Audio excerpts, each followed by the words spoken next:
From JBS Studios in Greater New York, this is the JBS News Update with Teisha Bader. I'm Teisha Bader with the JBS News Update for Tuesday, January the 8th, 2019.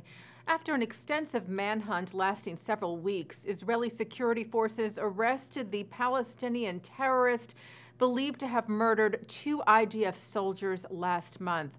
Asim Barghouti allegedly opened fire at a bus stop outside the Givat Asaf outpost in the West Bank on December the 13th, killing Sergeant Yosef Cohen and Staff Sergeant Yovel Mor Yosef, who were stationed there, as well as seriously injuring a 3rd soldier and a civilian woman.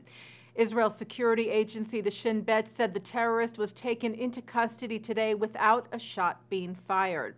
The Shin Bet also said Barghouti took part in an earlier shooting attack on December the 9th with his brother, Talib Barghouti, in which 7 Israelis were injured, among them a pregnant woman whose baby had to be prematurely delivered. The baby died several days later.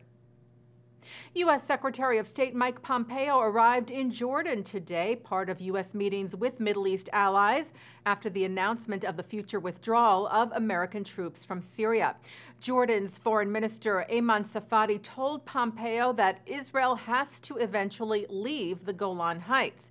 Yesterday, meeting with U.S. National Security Advisor John Bolton in Jerusalem, Israeli Prime Minister Benjamin Netanyahu urged the U.S. to recognize Israel's sovereignty in the Golan, stressing its vital role in Israel's security at its border with Syria.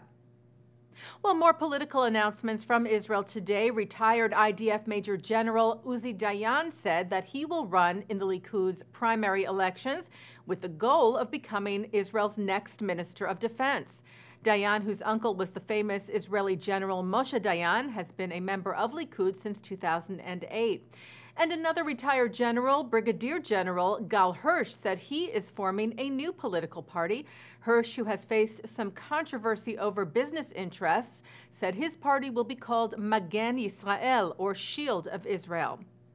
And Arab-Israeli Knesset member Ahmad Tibi called for his party, the Arab Joint List, which is comprised of 4 different parties, to split. Tibi requested approval to take his Ta'al faction out of the Joint List so that he can run on his own.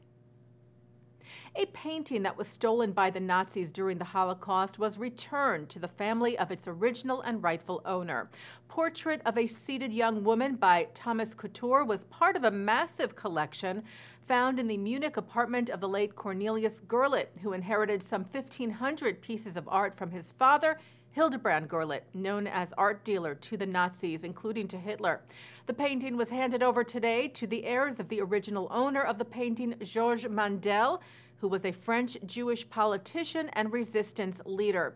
German Culture Minister Monika Grütters, who led the ceremony today, said she would do everything possible to return Nazi-looted art to its rightful owners or heirs.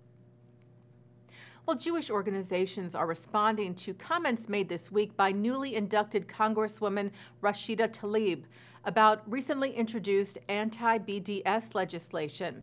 As we reported to you, the legislation includes a bill to protect states that pass anti-BDS laws, including those that ban work with contractors who boycott Israel.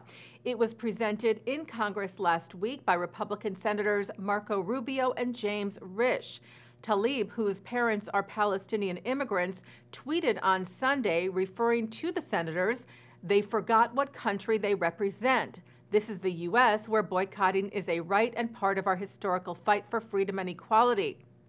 The American Jewish Committee, in response, posted a photo of Talib from the day of her election in which she is seen wrapped in a Palestinian flag, saying that the charge from Talib evokes classical anti-Semitic tropes about dual loyalty.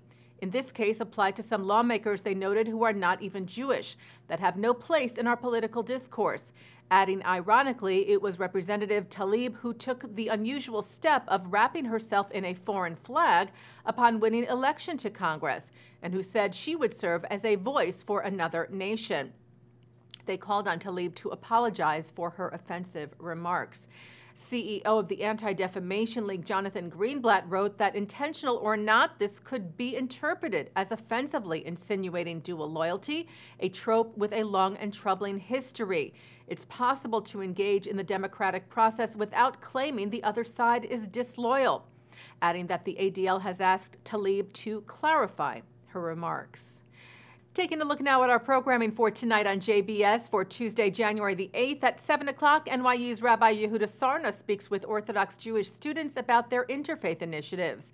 At 8, Howard Teach and co-chair Serena Rafi welcome the 4th class of inductees into the Brooklyn Jewish Hall of Fame. At 9 tonight, Jewish historians Deborah Dash Moore and Jeffrey Gurok discuss the history of New York City and its Jewish community. At 10, authors of Emerging Metropolis Daniel Sawyer and Annie Pollan discuss Jewish New York. And coming up right after this newscast tonight at 6:30, it's the ILTV debate program, Frenemies. And that's the JBS News Update for Tuesday, January the 8th, 2019. I'm Teisha Bader.